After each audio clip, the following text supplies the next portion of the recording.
अनुग्रहित सुबह के समय के लिए परमेश्वर के नाम की स्तुति और महिमा हो। न्यायों 6 का 14वां वचन। तब यहोवा ने उस पर दृष्टि करके कहा, अपनी इसी शक्ति पर जा और तू इसराइलियों को मिद्यानियों के हाथ से छुड़ाएगा। क्या मैंने तुझे नहीं भेजा? इस अनुग्रहित वचन के आधार पर सामर्थ्य से निकले, इस विषय पर मनन करने के लिए हम परमेश्वर की शरण में आए। प्रियो, निकलने का समय आ गया है। परमेश्वर के आगमन का समय निकट आ गया है। हमारे परमेश्वर से मिलने के लिए और हम बादलों पर उठाए जाने के लिए हमारे निकलने का उचित समय आ गया है। क्या बची हुई सामर्थ्य भी सूख चुकी अवस्था में है, या अधिक सामर्थ्य पाते हुए आप इन दिनों में तैयार हो रहे हैं? इस जीवन रूपी दिए में पवित्र आत्मा रूपी तेल के ना होने पर क्या दिया बुझी हुई और आंखें अंधी हो चुकी अवस्था में है? जिस प्रकार गीतकार गाता है, युवा अवस्था बीत गई, वृद्धावस्था आने पर क्या शरीर झुककर सामर्थ्य को खो चुकी अवस्था में है? यहां गिदोन और उसके साथी भी उसी अवस्था में थे। इसी अध्याय के 6वें वचन में पढ़ते हैं, और मिद्यानियों के कारण इस्राएली बड़ी दुर्दशा में पड़ गए। तब इस्राएलियों ने यहोवा की दुहाई दी। जब जब इस्राएली बीज बोते थे, तब मिद्यानी और अमालेकी और पूर्वी लोग उनके विरुद्ध चढ़ाई करते थे।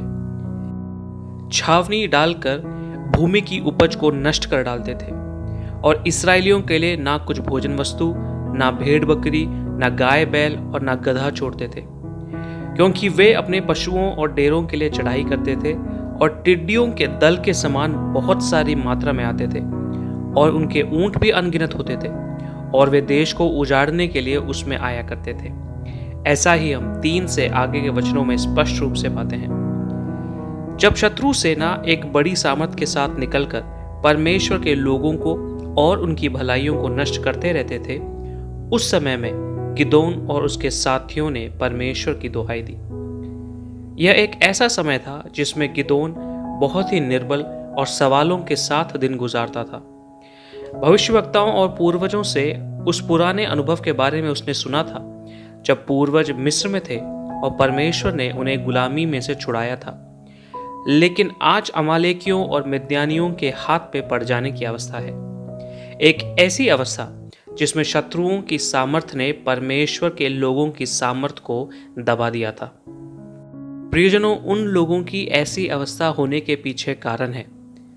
कई बार परमेश्वर से चेतावनी मिलने पर उसे महत्व ना देकर लोग परमेश्वर की आराधना करे बिना, जो महिमा परमेश्वर को देनी थी वो दिए बिना, अन्य देवताओं की आराधना करके अपने आप को अन्य आराधना के लिए देकर परमेश्वर यहोवा की दृष्टि में जो बुरा था वह उन्होंने किया।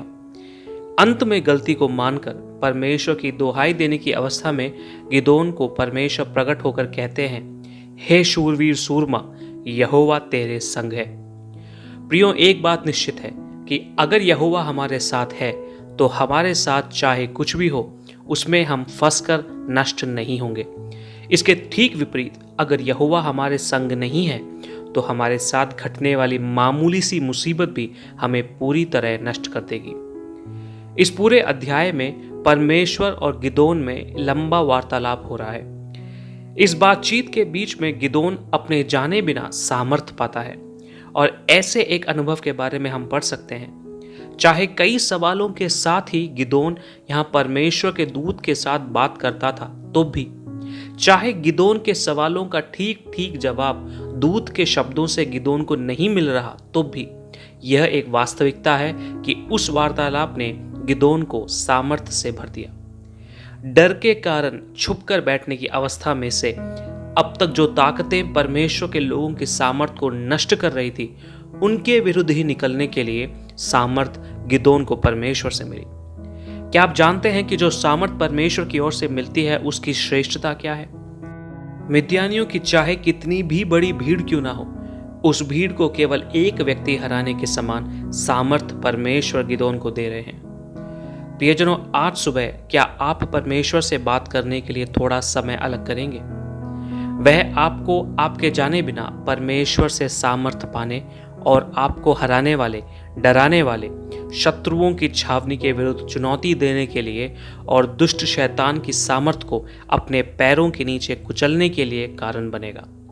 आइए आंखें बंद करें और प्रार्थना करें। हे पवित्र पिता परमेश्वर, आज की चुनौतियों को स्वीकार करके सामर्थ्य के साथ निकलने के लिए आपके लोगों को इस वचन के सुने जाने से आंतरिक सामर्थ्य से भरकर अनुग्रहित कीजिए। यीशु मसीह के नाम से मांगते हैं, आमीन। आप सबका दिन अनुग्रहित हो। जय मसीह की।